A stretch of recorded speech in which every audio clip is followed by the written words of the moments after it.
Doctor Babasaheb Ambedkar यांच्या 68व्या महापरिनिर्वाण दिनानिमित्त महामानवाला अभिवादन करण्यासाठी संपूर्ण देशभरातून लाखो अनुयायी हे चैत्यभूमीवर दाखल होत आहेत आणि आपल्या उद्धारकर्त्याला नमन करण्यासाठी आंबेडकरी अनुयायी दरवर्षी मोठ्या संख्येने इथे येत असतात। दरम्यान राज्यपाल, राज्याचे नवे मुख्यमंत्री देवेंद्र फडणवीस, उपमुख्यमंत्री एकनाथ शिंदे, अजित पवार चैत्यभूमीला भेट देऊन महामानवाला वंदन करणार आहेत। आणखी तपशील घेणार आहोत प्रतिनिधी रिद्धेश हातीम यांच्याकडून।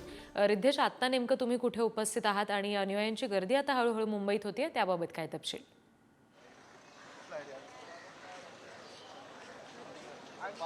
नक्कीच पाहिलं तर मी आता सध्या चैत्यभूमीवरती आहे। आपण आपल्या मागे पाहू शकतो, काल रात्रीपासून आहे जी अनुयायांची गर्दी आहे ती आपल्याला पाहायला मिळत आहे।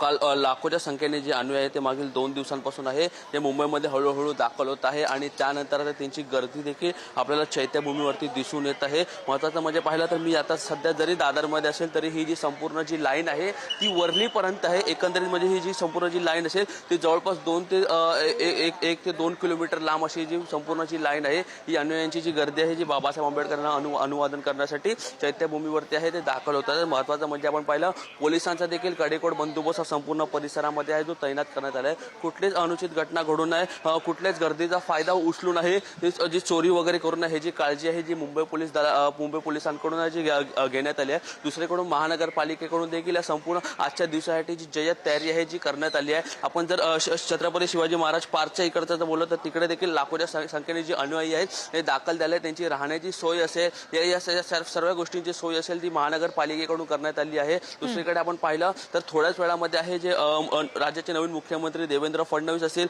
राज्यपाल असेल, दोन्ही उपमुख्यमंत्री असेल हे देखील इथे चैत्यभूमीवरती येणार आहेत आणि डॉक्टर बाबासाहेब आंबेडकर असेल त्यांना अभिवादन करणार आहे। आता देखील पाहिलं जी रात्रीपासूनच आहे जी गर्दी आहे अनुयायांची ती देखील आता जी लाईन आहे ती सुरू झाली आहे आणि हळूहळू करून त्यांच्याकडून आहे जे डॉक्टर बाबासाहेब आंबेडकर यांचं जे दर्शन आहे ते आतमध्ये चैत्यभूमीवर त्याच्यामुळे चैत्यभूमीवर दिवसभर नेमक्या काय घडामोडी घडतात हे तुमच्याकडून जाणून घेऊ। तुर्तास धन्यवाद रिद्धेश दिलेल्या माहितीसाठी।